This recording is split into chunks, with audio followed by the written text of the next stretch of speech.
입니다. 예, 느헤미야 13장 15절에서 31절 말씀인데 나를 기억하다 복을 주옵소서입니다. 22절 31절 느헤미야 13장이 느헤미야가 하나님께 3번 기도를 하는데 지난 시간에 한번 했고요. 오늘은 22절 읽고 31절 읽겠습니다. 느헤미야 13장 22절 나를 아껴 주옵소서고 31절은 나를 기억하다 복을 주옵소서인데 22절 말씀 느헤미야 13장 22절 같이 있습니다.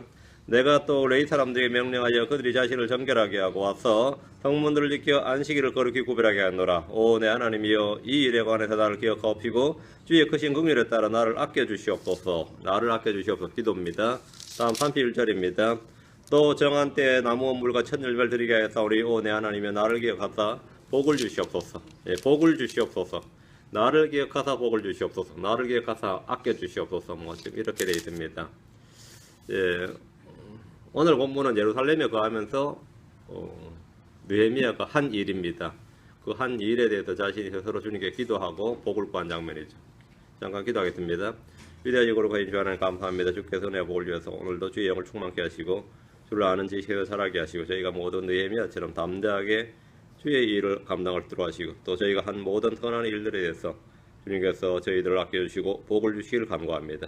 제가 선한 양심을 가지고 또 성령께서 저희 안에서 증인이 되셔서 제가 담대하게 거리낌 없이 주님 앞에 무엇이든지 원하는 대로 구할 수 있게 하시고 그 모든 것이 넘치도록 응답받도록 인도해 주십시오. 감사드리며 주의 성기도 합니다. 아멘. 예. 오늘 본문은 예루살렘에 가면서 느헤미야가 행한 선한 일들입니다. 느헤미야 13장을 보면 바벨론에서 휴가를 얻어서 예루살렘으로 돌아온 느헤미야가 제사장들의 오류와 타락을 책망하고 바로잡고 백성들이 행하는 불법과 악행을 바로잡는 그런 일을 합니다. 성벽이 재건되고 이후에 부흥의 물결이 예루살렘과 백성들을 휩쓸었지만 여전히 죄악은 그들 사이에 적은 누룩처럼 퍼지고 있었습니다. 유대의 귀족들과 백성들은 주의 말씀 앞에서 언약을 지키겠다고 맹세하고 날인한 적이 있었지만 일부는 여전히 죄를 짓고 있었습니다. 이들은 율법책에서 모압과 암몬이 주의 회중에 들어오지 못할 것이라는 말씀을 듣고 백성들은 즉시 분리를 택했지만 일부는 원수들과 내통하면서 연합을 추구했습니다. 하나님의 집의 방을 감독하던 제사장 엘리야십은 암몬 족속 도비아와 연합해서 그에게 성전의 방을 내줬습니다. 도비아와 산발랏은 느헤미야를 대적한 원수였고 이스라엘의 부흥을 추구하는 것을 방해하고 성벽 제거를 중단시키는데 전력했던 그런 사람들입니다. 도비아는 느헤미야를 죽이기 위해서 꾀를 내고 여대언자 노야다와 대언자들 중에서 남은 자들을 고용해서 느헤미야를 두렵게 했던 그런 인물입니다. 그런데 유대의 귀족들 중에서 이런 도비아에게 많은 편지를 보내고 유대의 사정을 고하면서 연합을 꾀하고 서로 내통하고 말이죠. 그래서 느헤미야를 뒤집어엎으려는 그런 사람들이 있었습니다. 그 중에 으뜸이 제사장 엘리야십이었습니다. 이들은 느헤미야와 달리 연합과 일치를 통한 화평을 추구했습니다. 엘리야십은 느헤미야가 바빌론으로 돌아가자 도비아를 위해서 예루살렘 성전에 큰 방을 내어줄 정도, 집무실을 내줄 정도였습니다. 유대의 치리자들은 11조 헌물을 내지 않음으로써 레위 사람들은 하나님의 집을 버려두었고 그들은 성전에서 도망을 쳐서 각자 밭에 가서 소작농으로 일을 했습니다. 유대는 다시 예전의 모습으로 되돌아가는 중이었습니다. 왕으로부터 휴가를 얻어서 예루살렘에 돌아온 느헤미야는 이런 일들을 즉각 바로잡았습니다. 자, 본문을 보겠습니다. 15절 그때 내가 보니 유다에서 어떤 사람들이 안식일에 포도즙 틀을 밟고 곡식단을 가져와 나귀 위에 실으며 또 그들이 안식일에 예루살렘으로 들여온 포도즙과 포도와 무화과와 온갖 종류의 짐을 실으므로 이에 내가 그들이 양식을 팔던 그날에 그들에게 증언하였고 안식일이 어떤 날이는 거죠? 완전히 노동일이죠. 휴가차 예루살렘으로 돌아온 느헤미야가 본 일은 도비아가 성전 방해하고 있는 것과 레위인들이 성전을 떠나 각자 밭에서 일을 하는 것이었습니다. 이뿐이 아니었습니다. 유다에서는 어떤 사람들이 안식일에 일을 했습니다. 예루살렘이 있고 유다가 있죠. 지방에서 예루살렘으로 올라와서 일을 하더라 이거죠. 포도즙 틀을 밟고 곡식단을 가져와서 나귀에 싣고 안식일에 양식을 팔았습니다. 이들은 안식일을 지키지 않았습니다. 유대 땅은 다시 자유주의와 인본주의의 물결이 들어오고 있었습니다. 성전 중심의 신앙의 핵심이 레위 사람들이었지만 그들이 성전을 떠났습니다. 11조 헌물은 더 이상 들어지지 않았습니다. 성전은 건물만 있었지 유명무실해져 버렸습니다. 이스라엘이 이 교도들과 구별되는 표적 중에 하나인 안식일은 장사하는 날이 되었습니다. 안식일이 예루살렘 주민들과 유대에서 온 자들이 심지어 주변에서 온 이방인들까지 모여들어서 물건을 사고 파는 장날이 되어버린 겁니다. 예루살렘은 장터가 되고 안식일은 장날이 되어버린 겁니다. 그러다 이거는 그냥 뭐 자기들끼리만 사고 파는 게 아니라 지방에서 올라오죠. 주변 민족들이 올라오지. 이건 완전 국제시장이 됐어요. 이게 여기 이제 진짜 국제시장이 된 겁니다. 안식일은 십계명에 기록되기를 우리 다 아는 그대로예요. 출애굽 20장 10절에 일곱째 날은 주 내 하나님의 안식일인즉 그날에는 너나 내 아들이나 내 딸이나 내 남종이나 내 여종이나 내 가축이나 내 문 안에 가는 내 나그네와 나그네나 아무 일도 하지 말라 이렇게 기록해 주셨습니다. 주의 명령입니다. 십계명이에요. 안식일은 주께서 엿새 동안 하늘과 땅과 바다와 그것들 안에 모든 것을 만들고 일곱째 날에 안식하시고 복되게 하시며 그날을 거룩하게 한 날입니다. 안식일은 주 하나님과 이스라엘 사이에 있는 표적이었습니다. 이 날이 이건 표적이다 이거예요. 안식일 윤수를 통해서 이스라엘은 주께서 이스라엘을 거룩히 구별하는 주인 줄을 알게 됩니다. 안식일은 이스라엘에게 거룩한 것이고 주께도 거룩한 겁니다. 출애굽기 31장 14, 15절에 그러므로 너희는 안식일을 지킬지니 그것은 너희에게 거룩하니라. 그것은 너희에게 거룩하니라. 너희에게 거룩하니라. 안식일을 더럽힌 자는 다 반드시 죽을지니 누구든지 그날에 일하면 그거는 자기 백성 가운데서 끊어지리라. 엿새 동안 일할 것이나 일곱째 날은 안식한 안식일이니 주께 거룩하니라. 누구든지 안식일에 일한 자는 반드시 죽을지니라. 엄청나게 중죄로 봤습니다. 중죄의 중벌이죠. 이 정도면 뭐 살인죄와 똑같은 거죠. 실수로가 아니라 의도적으로 살인한 살해, 살인죄와 동일하게 취급했습니다. 그 안식일은 이스라엘 자손이 지켜야 할 날 영속하는 언약입니다. 그런데 이런 안식일에 딱 보니까 전부 뭐 짐을 지고 나르고 물건 팔고 뭐 이런 상황이 된 겁니다. 느헤미야가 딱 예루살렘 와서 보니까 안식일에 사람들이 뭐 성전 가서 아니면 뭐 회당 가서 예배를 드린 게 아니고 전부 다 물건 팔고 장사들 하는 겁니다. 물건 팔고 장사들 하요. 16절 또 두로 사람들이 그 안에 가며 물고기와 온갖 종류의 제품을 가져다가 안식일에 예루살렘에서 유다 자손에게 팔기에 다 예루살렘이 장터가 된 거예요. 두로 사람, 두로라는 곳이 이제 섬이거든요. 그 해변 도시죠. 물고기 가져와서 팔고 말이죠. 온갖 종류의 제품을 가져다가 안식일에 예루살렘에서 유다 자손에게 팔기에 두로 사람들이 예루살렘에 가며 물고기와 온갖 종류의 제품을 가져다가 안식일에 장사를 했는데 유다 사람들이 거기에 호응을 했고 예루살렘은 거대한 국제 무역 시장이 되어버린 느낌입니다. 유대인들 중에는 안식일에 영업을 하는 두로 사람들이 있어서 고마웠을지도 모릅니다. 우리 안식일에 일도 못하는데 말이야 이렇게 장사꾼들이 와주니 한편은 편하다 이런 생각했을 수도 있어요. 두로 사람들은 안식일 하루는 예루살렘 시장을 거의 독점할 수 있는 좋은 기회였습니다. 또 웬만한 또 예루살렘 사람들은 장사 안 하니까 이날은 우리들이 훨씬 더 많이 팔 수 있는 그런 기회가 된 거죠. 이들은 안식일이 대목이었습니다.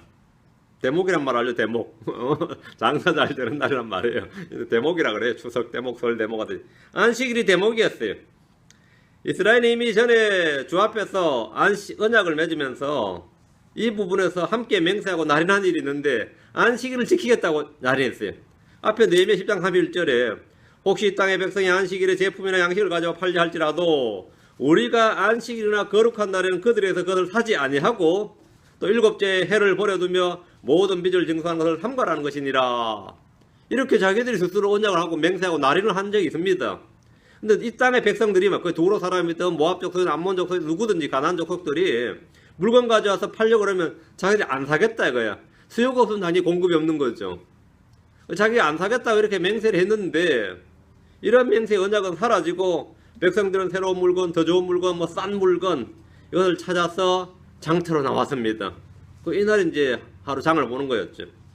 안식일은 주께 거룩한 날, 구별되는 날, 쉬는 날이 아니라 주민들이 장터로 나와서 함께 장 보는 날이 되어버렸고 거기서 이제 모두가 다 모여서 만남의 장소도 되는 거죠. 장날 가면은 뭐 예를 들어 5일장만 가도 그래 장날이 그냥 장날이 아니면 거기서 다 만납니다. 사람들 다 만나서 이야기하고 놀고 뭐 그런 거예요. 지금이 그렇게 된 거죠. 그게 유흥의 날이 된 거죠. 17절입니다. 그때 내가 유다의 고귀한 자들을 꾸짖고 그들에게 이르기를 너희가 어찌 약한 이를 향하여 안식일을 더럽히느냐. 왜 유다의 백성들이 아니라 고귀한 자를 꾸짖는 것 같아요. 고귀한 자 귀족들 말이에요. 고관 치리자들. 그러니까 이들이 묵인하지 않고는 이들이 허락하지 않고는 이런 일이 발생할 수 없기 때문입니다. 한마디로 유다의 고귀한 자들, 유다의 지리자들이 안식일에 영업을 허가한 거죠. 그리고 뒷돈 좀 받아 먹고. 느헤미야가 한눈에 딱 깨는 거죠. 한눈에 딱 깬 거예요.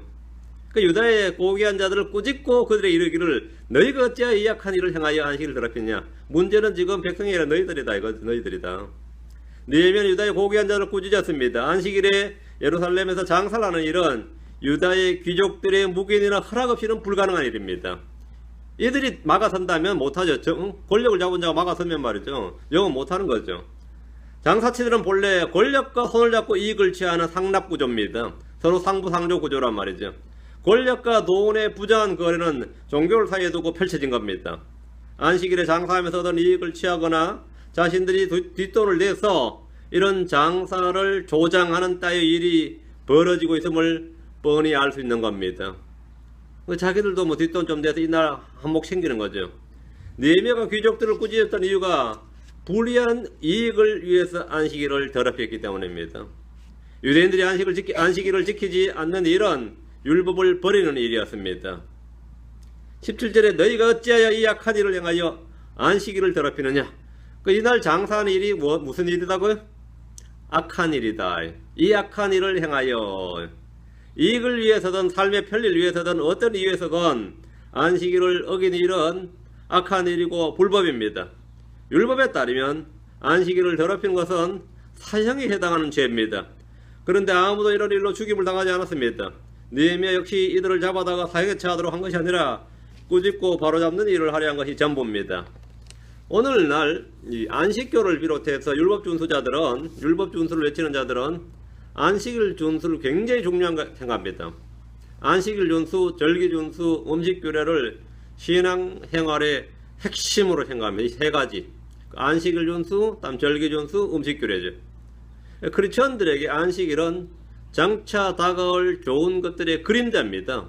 이스라엘에게 안식일은 표적이고 언약이고 대대로 지켜야 될 율법입니다. 크리스천들의 안식일은 다가올 좋은 일들의 그림자입니다. 천년왕국 때 온 세상이 안식일을 지켜야 됩니다.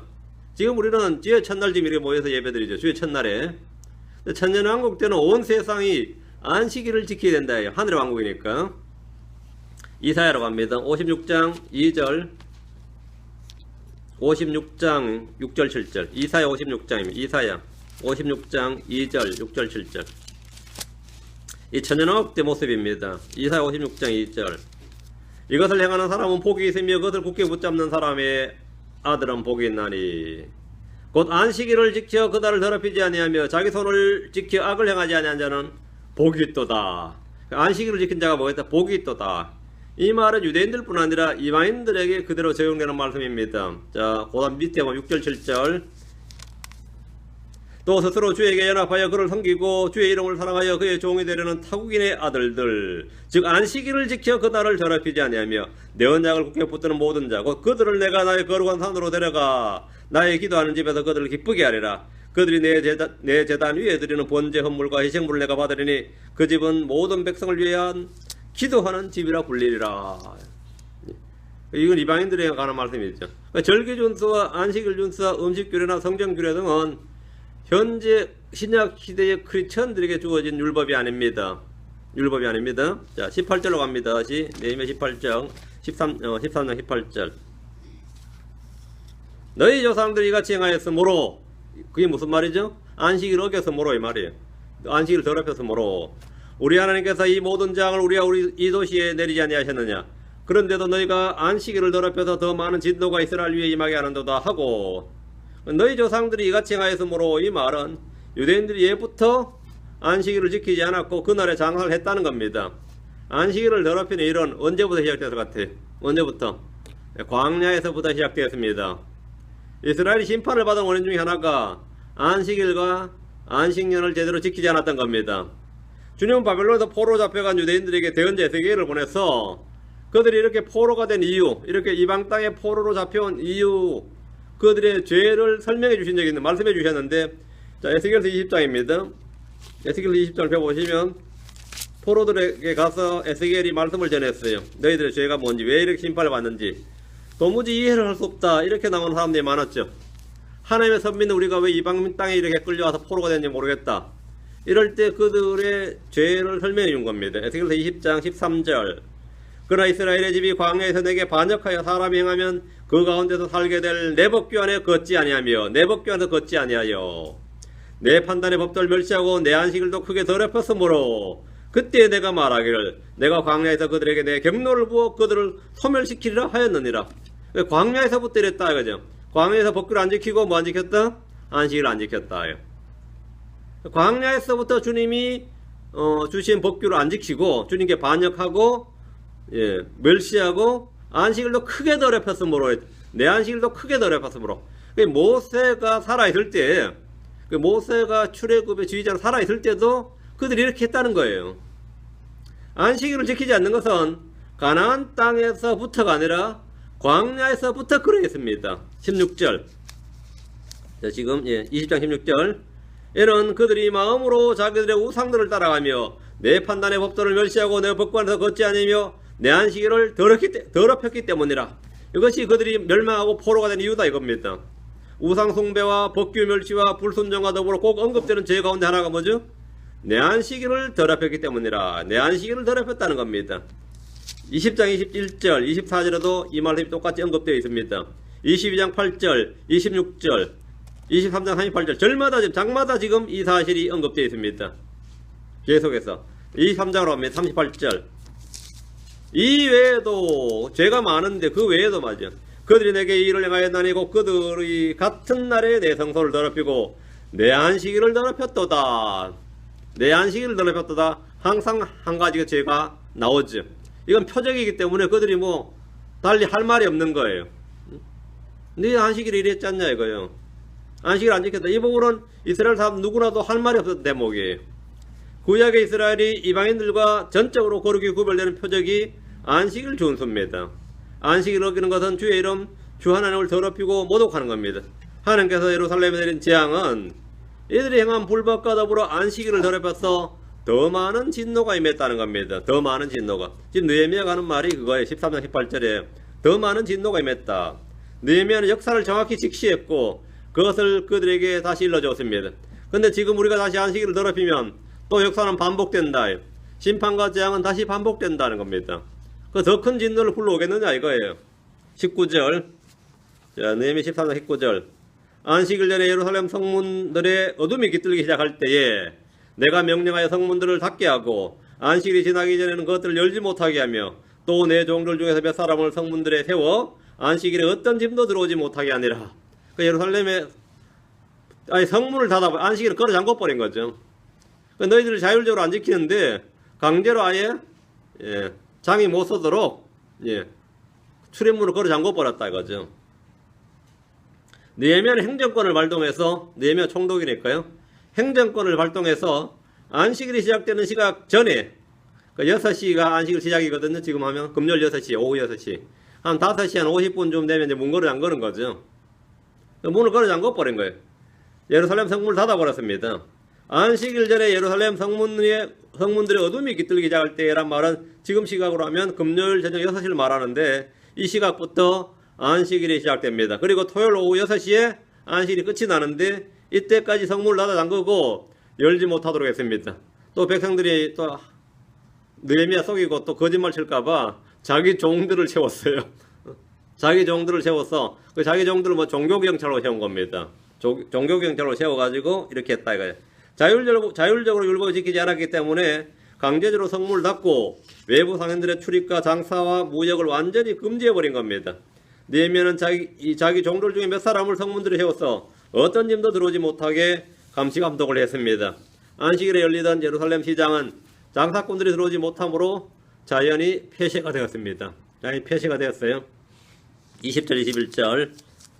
이에 장사꾼들과 온갖 종류의 제품을 파는 자들이 한두 번 예루살렘 밖에서 머물므로 그때 내가 그들에게 증언하며 그들에게 이르기를 너희가 어찌하여 성벽 주위에서 머무느냐 너희가 다시 이같이 하면 내가 너희를 붙잡으리라 하였더니 그때부터는 안식일에 그들이 다시 오지 아니하였더라.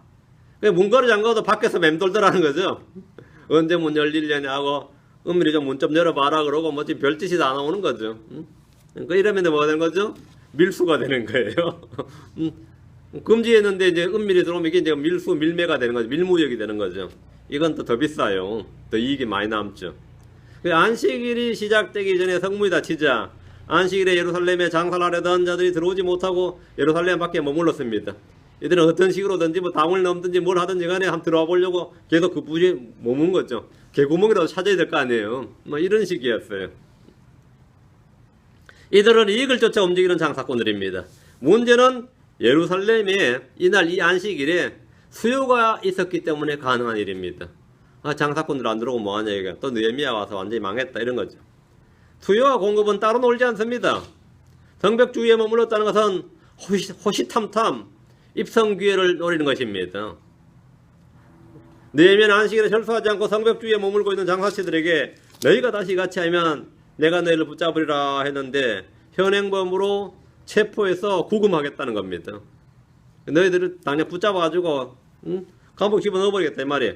그때부터 안식일에 그들이 다시 오지 않았습니다. 언제나 법이 문제가 아닙니다. 법을 지키는 의지와 집행이 문제입니다. 법을 지키는 의지와 집행이 문제예요. 근데 다른 총독, 다른 고관들은 느헤미야 빼고 이런 짓을 안 했다는 거죠. 느헤미야만 이걸 한 거죠. 느헤미야에게 특별한 권한이 더 주어진 게 아닙니다. 언제나 사람들은 자기의 주어진 권한을 다 사용하지 못합니다. 지금 서울에 용산에 보면 미팔군이 하는데 이 미군들은 말이죠. 아무데나 불법 주차, 불법 정차를 막 해버리고는 하는데 이 경찰들이 아니 공무원들이 이 스티커 발부를 못해요. 미군 차량에 대해서는. 참 웃기게. 근데 용산구청장이 바뀌었는데 구청장이 공무원 불러다가 뭐다 무조건 스티커를 끊고 견인해버리라고 그랬어요. 그랬더니만 미군에서 뭐 난리가 난 거죠. 뭐 그동안 관례적으로 몇십 년은 뭐 그냥 마음대로 해먹다가 다 이제 스티커 하고 벌금 안 내면 아예 차를 안 돌려주니까 그걸 근절을 시켜버렸습니다.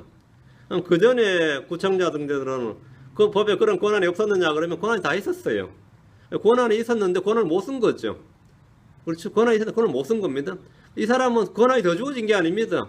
자기가 주어진 권한을 쓴 거예요. 쓴 겁니다. 크리스천들도 마찬가지입니다. 여러분이 죄에 대해서나 세상에 대해서나 육체의 정리에 대해서나 하나님의 말씀이 이 사람에게는 더 주어지고 이 사람은 덜 주어진 게 아닙니다. 하나님은 모든 사람에 동일한 주의 말씀을 주셨어요. 모두가 주의 말씀을 사용할 수 있도록 하셨습니다. 여러분 언제나 그 말씀을 사용할 수 있습니다. 누구는 더 잘 사용하고 누구는 더 못 쓰는 것은 각자 그 사람에게 달려있는 겁니다. 어떤 사람은 그 말씀을 잘 사용해서 잘 쓰는 겁니다. 느헤미야는 안식일 법에다 느헤미야에게 특별히 주어진 법이 아니에요. 이거는 옛적부터 언제나 그 법이 그 자리에 그렇게 있었습니다.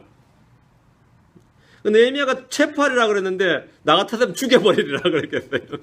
나 같으면 한 번만 더 이러면 너희들 죽여버린다 이거야. 죽여버린다가 뭐죠? 그게 출애굽기 20절에 나오는 명령입니다.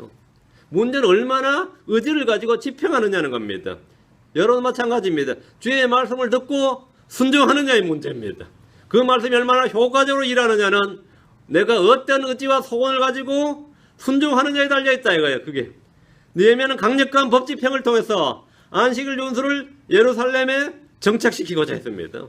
이런 의지를 가진 한 명으로 말미암아 이후로 복음서에 이르기까지 이스라엘의 안식일 준수 문제는 완전히 해결됐어요.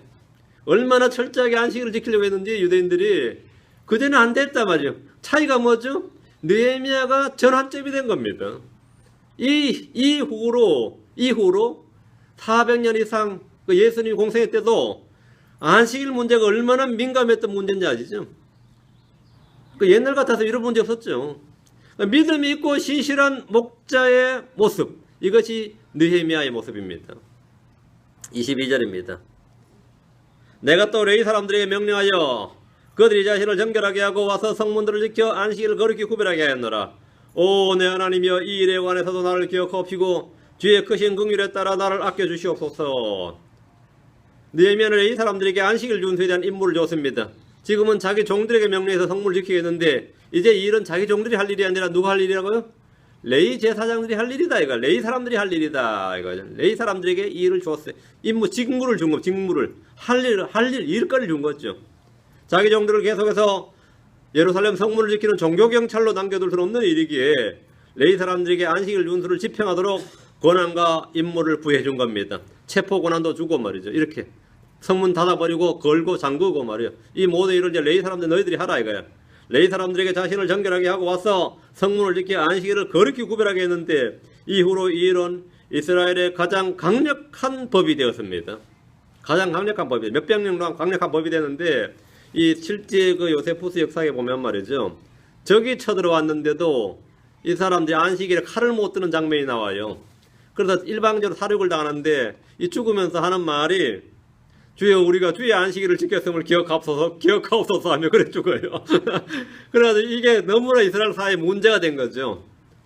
그래서 이제 이 부분은 율법의 해석을 좀 바꿔야 된다 해서 방언은 할 수 있도록 그때 이제 이 랍비들이 모여서 이제 이스라엘 역사에 보면 나와요. 방어 전쟁은 할 수 있도록 안식일에도 우리가 생명을 지키는 방어전을 할 수 있도록 이 칼을 잡을 수 있도록 이렇게 하는 장면이 나옵니다. 그 이후로 얼마나 철저하게 안식일을 지켰는지 알겠죠. 복음서의 바리새인들이 안식일에 일을 하는 예수님이나 제자들을 강력하게 책망하는 장면을 볼 수 있는데 느헤미야 때부터 확립된 전통입니다. 느헤미야는 예루살렘의 안식일 준수란 법질서를 확립한 후에 이 일로 인해 하나님께서 자신을 기억하시고 아껴주시기를 구했습니다. 지금 22절에 내 하나님이여 이 일에 관해서도 나를 기억하시고 이 뭐죠? 안식일 준수죠. 그리고 레위 자손들에게 이 직무를 맡긴 건 말이에요. 이 일에 관해서 나를 기억하시고 주의 크신 긍휼에 따라 나를 아껴주옵소서. 느헤미야는 사람들의 칭찬이나 인정을 구하는 대신에 주님께서 자신이 한 일에 대해서 기억해 주시고 자기를 아껴주실 것을 구했습니다. 주님의 좋은 평판, 주님으로부터 좋은 보고를 받기를 원했습니다. 주님으로부터. 자신이 한 일이 모두가 주님이 평가하시고 주님 앞에서 평가받기를 원했다 이거죠. 주님께. 내가 하는 모든 일이 주님 앞에서 회개보고하고 주님께 보상을 받는 일이다. 이걸 느헤미야는 잘 알았던 겁니다. 신약의 어떤 크리스천들보다 이걸 더 잘 알았어요. 근데 자기 안에 이 일이 주를 위한 일임을 확신했기 때문에 주께 복을 구하는데 양심에 거리낌이 없었던 겁니다. 선한 양심과 거리낌 없는 양심, 순수한 양심을 소유하고 있었습니다. 우리가 선을 행하며 주의 일을 할 때 주의 보상을 기대하는 것은 가장 잘하는 일입니다. 많이들이 자기 만족을 구하고 사람들로부터 인정을 구합니다. 느헤미야는 백성들에게 자신의 공로를 인정해달라고 한 것이 아니라 주께서 자신이 한 일을 알아주시고 은혜를 구했습니다. 이걸 아뢰고 은혜를 구했습니다. 우리는 주께서 주실 칭찬과 믿음의 보상과 유업의 상속과 우리를 위해 마련된 관을 기대합니다. 그걸 기대하고 일하는 겁니다. 사람들로부터 물론 엄청 원망받죠. 특히 이익을 침해받은 고관들은 느헤미야 빨리 바빌론 안 돌아가냐 그 날만 기다릴 겁니다. 아니면 느헤미야 빨리 안 죽나 그것만 기다릴지도 몰라요. 나이도 들 만큼 들은 영감이 이렇게 오래 사냐 싶기도 하고 말이죠. 별 생각이 다 들 겁니다. 특히 이익에 민감한 사람들은. 그런데 그런 와중에 이미 백성들은 이 율법 준수에 대한 인식이 점점 자리 잡고 있었던 겁니다. 이후로부터 이제 이스라엘에서 이 안식일에 장사한다는 것은 진짜 맞아 죽을 일이었어요. 실제로. 그 레위 사람들의 직무를 딱 주니까 레위 사람들이 이제 잘하는 거죠. 일만 맡겨주시옵소서. 그전에는 레위 사람들이 뭐 했어요? 토장로로 일을 했다고 밭에 나갔어. 근데 이제 정말 이제 제대로 직무를 맡은 거예요. 이 3절. 그때 또 내가 아스돗과 암몬과 모압의 아내들과 결혼한 유대인들을 보았는데 다시 국제결혼이 성행하는 거예요. 국제결혼이. 느헤미야는 예루살렘에서 이방인들과 결혼한 유대인들을 보았습니다. 아스돗, 암몬, 모압의 아내들과 결혼한 유대인들을 보았다는 것은 당시 이스라엘의 분리정책과 따로 노는 사람들이 여전히 존재했다는 겁니다. 에스라 시대에 돌아온 유대인들은 이미 이방인들과 모두 분리한 적이 있습니다. 전수조사를 해서 다 분리했어요. 자녀들과 이 자녀들 다 분리한 적이 있어요. 느헤미야 역시 분리를 명하고 주의 회중에서 분리한 적이 있습니다. 그런데 지금 휴가차 돌아보니까 이게 뭔 일이야 이거요. 우리 고향에 말이죠. 지금 보니까 이방인들이 왔다 갔다 하더라 이거죠. 지금 한국이 지금 난립니다. 지금 이 예루살렘이 지금 그런 식으로 되는 거지. 와서 보니까 뭐 아스돗 사람, 암몬, 모압의 아내들 결혼 유대인들을 보게 되는 겁니다. 이게 어쩐 일이냐 이거야. 예루살렘에는 유대인들과 결혼한 이방인들을 쉽게 볼 수 있었습니다. 지금 미국이나 유럽은 물론이고 한국에도 이방인들이 넘칩니다. 하나님은 각 민족에게 거주의 경계를 주셨습니다. 거주의 경계를 주셨어요. 혼합이나 인종통합 등은 성경의 가르침이 아닙니다. 성경은 분리를 명합니다. 특히 이스라엘과 크리스천들은 거룩하게 구별되기 위해서 분리되어야 됩니다. 24절 그들의 자녀들이 아스돗 말은 절반쯤 하나 유대인들의 말은 하지 못하며 다만 각 백성의 말을 하므로 그 엄마가 중요한 거죠. 혼인을 통한 인종 간 결합과 민족의 결합으로 생긴 부작용 중에 하나가 이겁니다. 이방인 아내를 취한 유대인들의 자녀들은 유대인의 말을 하지 못했습니다. 아이들의 말은 엄마에게 훨씬 더 많은 영향을 받습니다. 신앙도 마찬가지입니다. 영국이나 프랑스를 비롯한 유럽은 무슬림들의 이민을 대거 유입했는데 처음에는 부족한 노동력을 값싸게 활용하기 위해서 그렇게 했습니다. 그리고 무슬림 시장에 그 20억 인구가 넘는데 거기에 완전 시장이 열리지 않을까 생각해서 영국이 제일 먼저 시작을 했어요. 영국이 먼저. 그래가지고 완전히 노동력을 활용하자, 그리고 시장을 열자 이랬는데 무슬림들이 유럽으로 들어오면 일부분은 그러죠. 아, 안 된다. 이건 완전히 유럽이 망한다 이랬는데 대부분 찬성론자들이 하는 말이 그들이 유럽에 들어오면 유럽 문화에 녹아날 것이다. 유럽 문화에 그냥 완전히 멜팅이 된다. 완전히 녹아서 동화될 줄로 생각을 했습니다. 그러나 영국의 무슬림들은 영어를 하는 것이 아니라 여전히 자기 나라 말을 했습니다. 영어를 배울 생각도 안 했습니다. 그들의 종교는 여전히 이슬람이었습니다. 유대 땅에 온 아스돗과 암몬과 모압의 딸과 그 사이에 태어난 자녀들은 유대의 말을 배우는 것이 아니라 각 백성의 말을 했고 하나를 믿는 것이 아니라 자기 민족의 종교를 퍼뜨린 역할을 했습니다. 유대 땅 예루살렘에 살면서도 유대인들의 말을 하지 못했다는 것, 유대 말을 하지 못했다는 것은 이들이 율법을 들을 수 없었고 깨달을 수 없다는, 한마디로 말하면 세대 간 종교의 단절, 한마디로 믿음의 단절을 말하는 겁니다. 하나님께서 대를 이어서 하나님의 말씀을 계속 전수하게 되어 있는데 믿음의 단절을 야기했다 해가죠. 그럼 다음 세대면 믿는 사람 안 믿는 사람이 막 섞이게 되는 겁니다. 믿는 사람 안 믿는 사람 섞이게 된 거죠. 25절입니다. 내가 그들을 꾸짖고 그들을 저주하며 그들 중 몇 사람을 때리고 그들의 머리털을 뽑으며 그들이 하나님을 두고 맹세하게 하여 이르되 너희는 너희 딸들을 그들의 아들들에게 주지 말고 또 너희 아들들이나 너희를 위하여 그들의 딸들을 데려오지 말라. 한마디로 결혼시키지 말라는 거죠. 느헤미야가 이 일에서 얼마나 격노를 했는지 말과 행동으로 그들의 표출이 되었습니다. 느헤미야는 그들을 꾸짖고 저주하고 몇 사람을 때리고 그들의 머리털을 뽑았습니다. 이 폭행이죠. 이건 완전히 너무 심하잖아요. 교양도 없고 상식도 없고 예의라고 누구만큼도 없는 무례배들이나 하는 수준, 그 폭력배의 수준을 행동으로 그대로 지금 보여주고 있습니다. 오늘 소위 지성과 영성을 겸비한 교계 지도자들이라면 느헤미야는 상종 못할 인간처럼 보입니다. 어떻게 이럴 수가 있냐 이거죠. 믿음 있는 사람이 어떻게 젠틀하지 않고 온유하지 않고 부드럽지 않고 이럴 수 있느냐 싶게요. 내가 그들을 꾸짖고 그들을 저주하며, 어때요? 느헤미야 입에서는 쌍욕 그 이상이 나왔습니다. 욕짓거리 정도가 아니라 그 이상이 나와요. 꾸짖고 저주하며. 대언자들이 그랬고 사도들과 우리 주님이 그러하셨듯이 그 입에서는 뱀, 독사, 소, 개 등이 자연스럽게 나왔을 겁니다. 느헤미야는 이방 여인들과 결혼한 유대인들에게 폭력자나 다름없었습니다. 그리고 그들에게 폭행을 가했어요. 그는 분노했고 거침없이 폭력을 행사했습니다. 형제를 향해 설득이나 권면이나 감화가 아니라 물리적으로 처리했던 겁니다.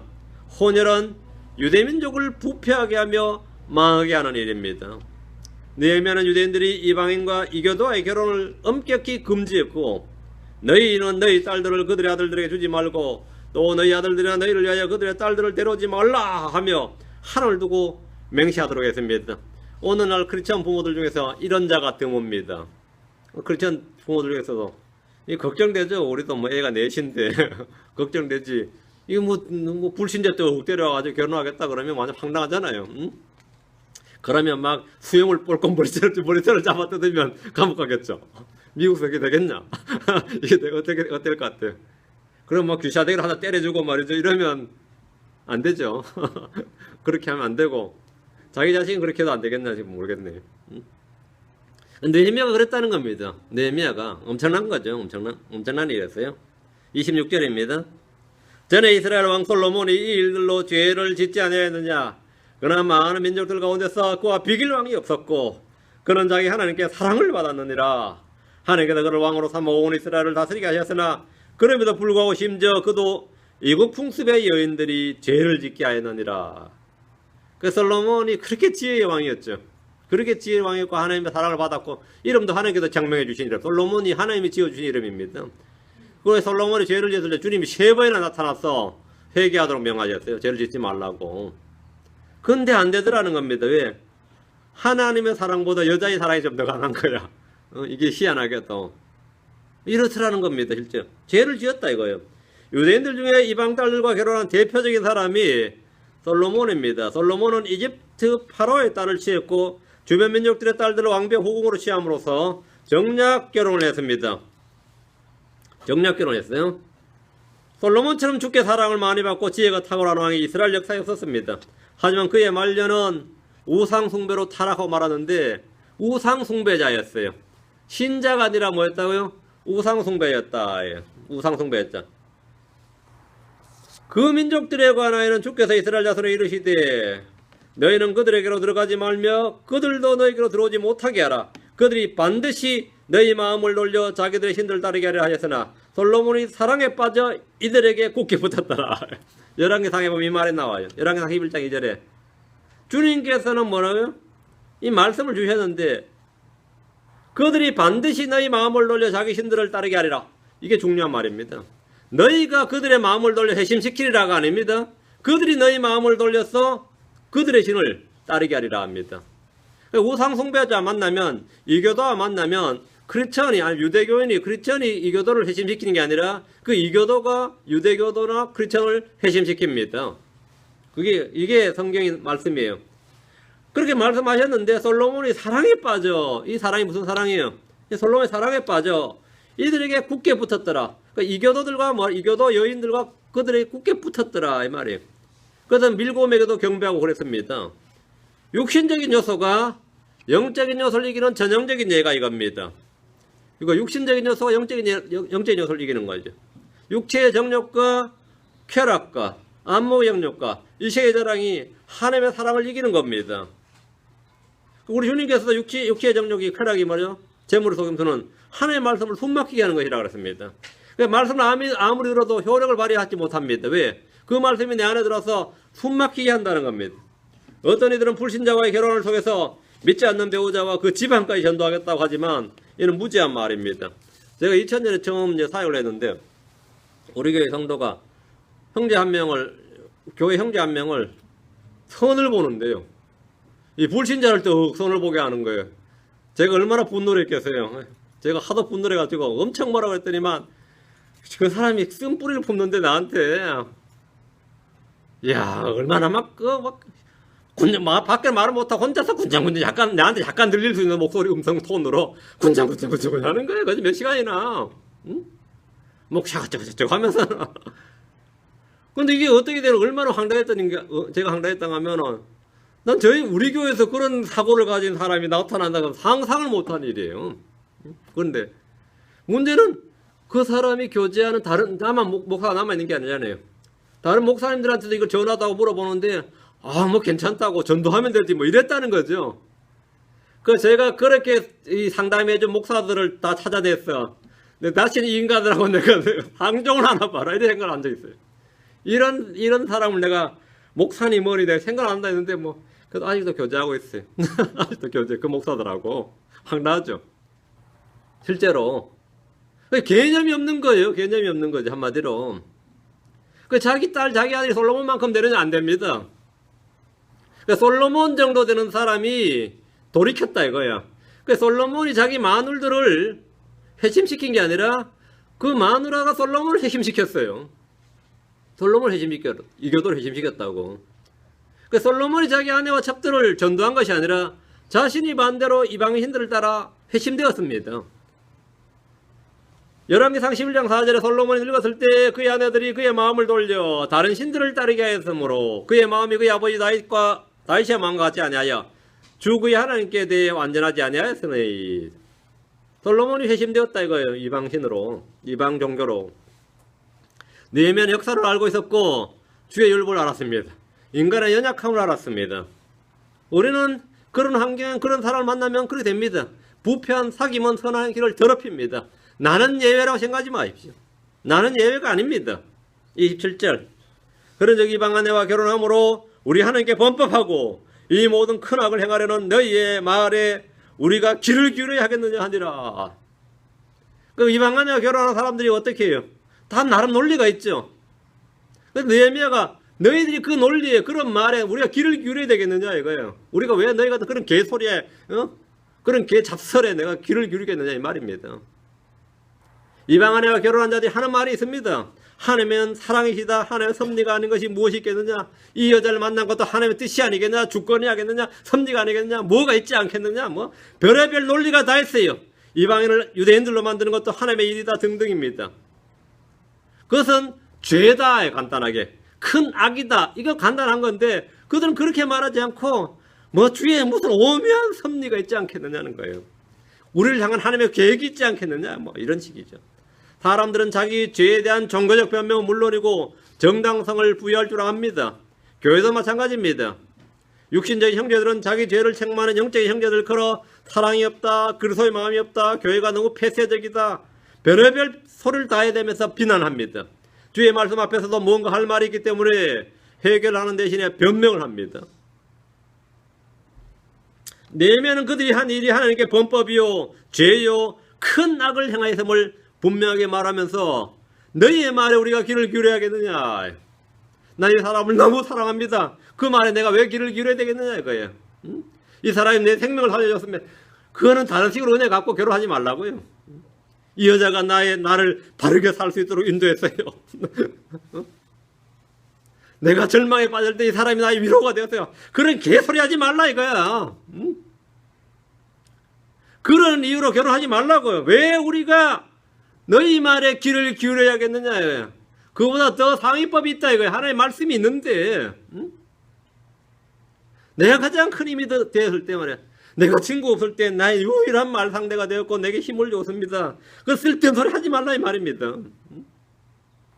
이 사람이 나에게 그래 제일 내 마음과 이게 잘 코드가 맞는 사람 같아요. 그런 말에 우리가 왜 귀를 기울여야 되겠느냐 이거예요. 예?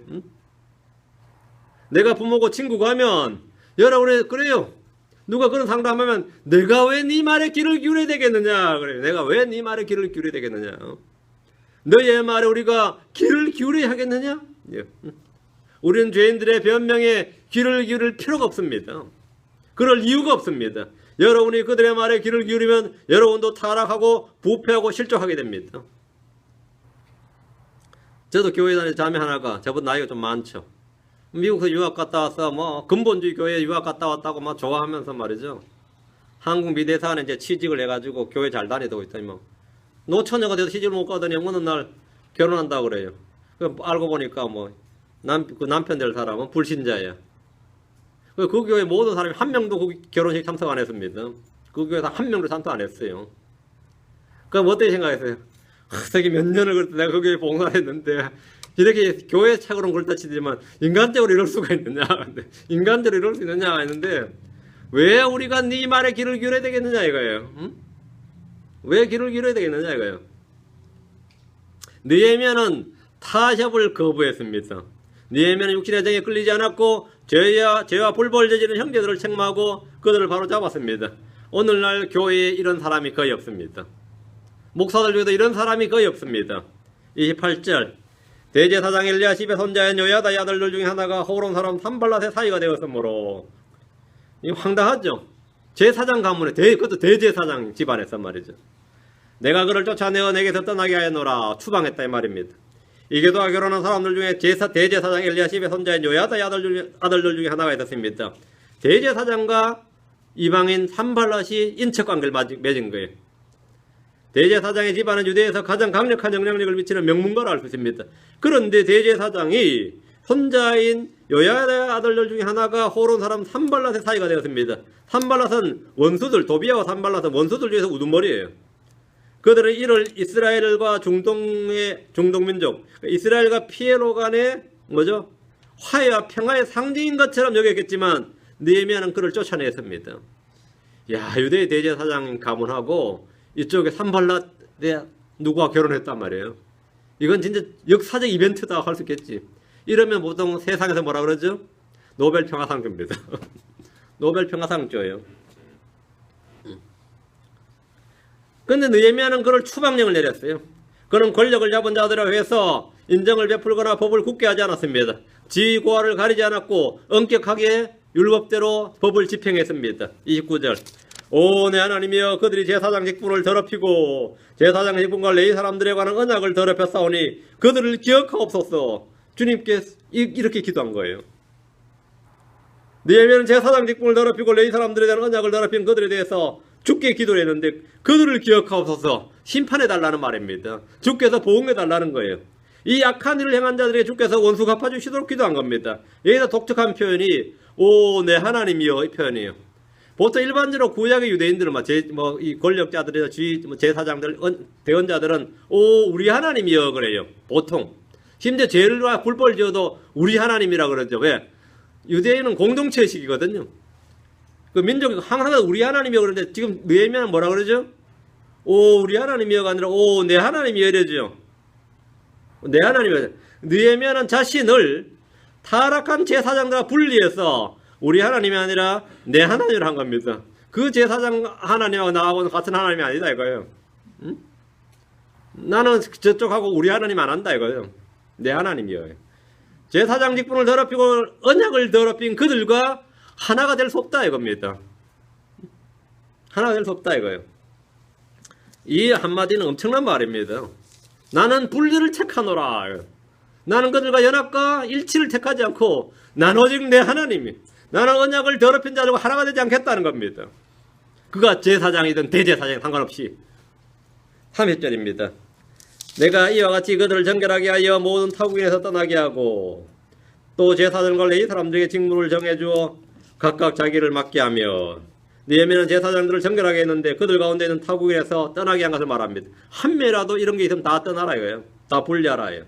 그리고 제사장과 레위 사람들에게 직무를 정해주어서 각각 자기를 맡게 했습니다. 제사장 사역, 레위 제사장 체계의 사역이 있죠.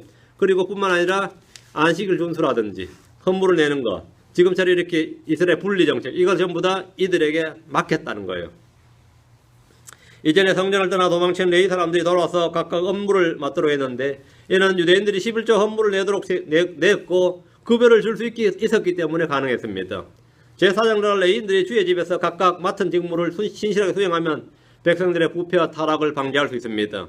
31절 또 정한 때에 나무 원물과 첫 열매를 드리게 하여 싸우니 오 내 하나님의 나라를 기억하사 복을 주시옵소서. 느헤미야는 유대인들이 정한 때에 나무 원물과 첫 열매를 드리게 했습니다. 레위인들이 직무를 감당하기 위해서는 백성들이 헌물과 첫 열매를 드려야 됩니다. 성도들이 하나님의 집을 돌보지 않으면 성전이나 교회나 모두 제 역할을 수행하지 못합니다. 여러분은 구약의 규례나 명령에 따라 11조를 헌물 드린 것이 아니라 신약의 명령에 따라서 이 일을 합니다. 신약의 규례는 각자 마음에 정한 대로 주께서 번성케 해주신 대로 인색하면 억지로 하지 말고 후하게 즐거이 내면 됩니다. 13절에서 예루살렘으로 돌아온 느헤미야가 한 일을 한번 정리해 보십시오. 느헤미야가 자기 한 일을 한 가지 일을 마칠 때마다 자기가 주께 기도를 했어요. 그가 한 일이 우리에게도 필요합니다. 이것이 바로 우리의 직무다 이겁니다. 우리는 예루살렘 주민들처럼 주님 앞에서 결단한 일도 자주 잊어버리고 살아가기 때문에 꾸짖고 책망하고 바로잡아주는 이런 감독과 목자가 필요합니다.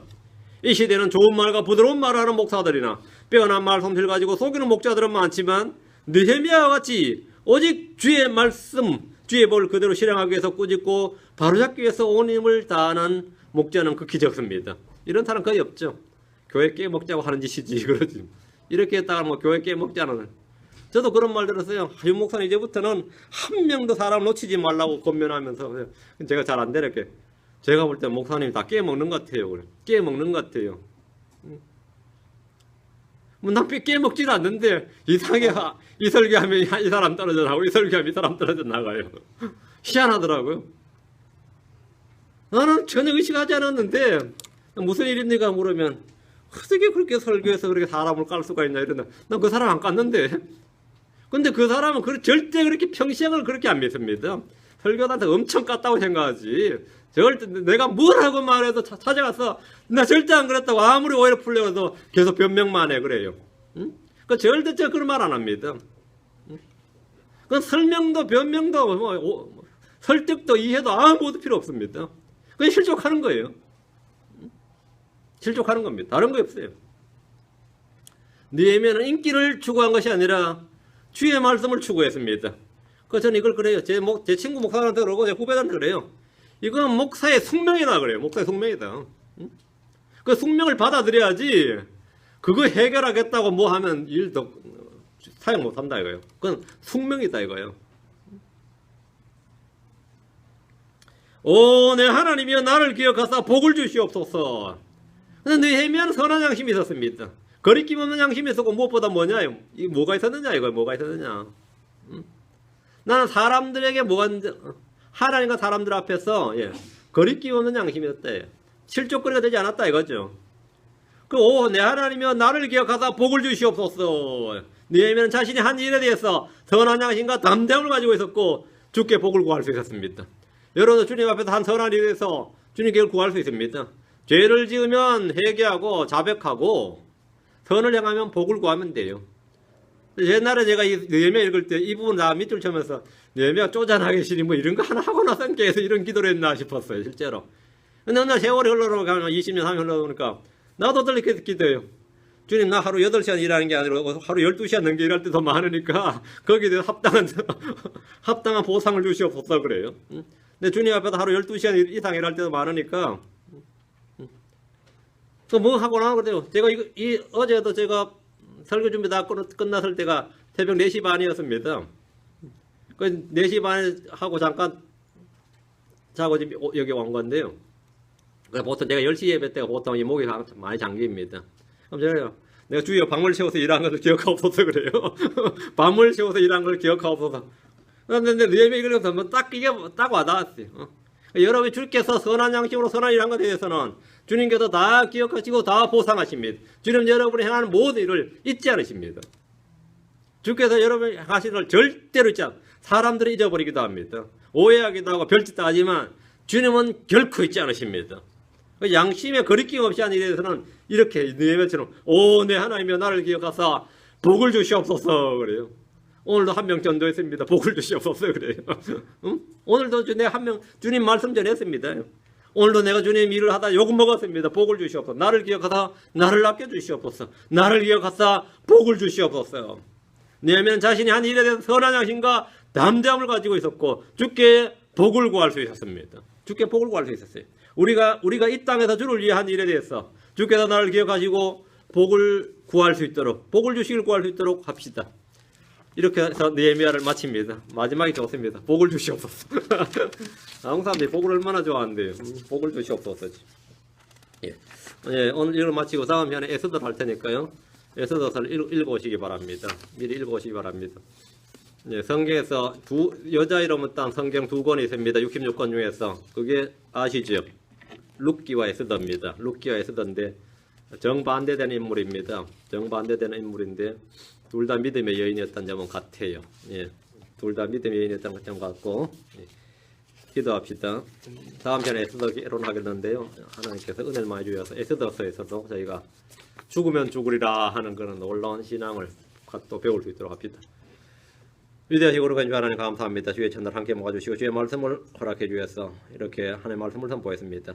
선포한 말씀을 통해서 저희가 배움을 얻게 하시고 또 주의 성령께서 지혜와 계시함을 많이 주시고 깨닫는 영을 주셔서 아버지 하나님 말씀이 저희 마음에 각인되도록 인도해 주시옵소서. 사랑 아버지 하나님 이 시대에 느헤미야 같은 담대한 믿음의 일꾼들이 필요합니다.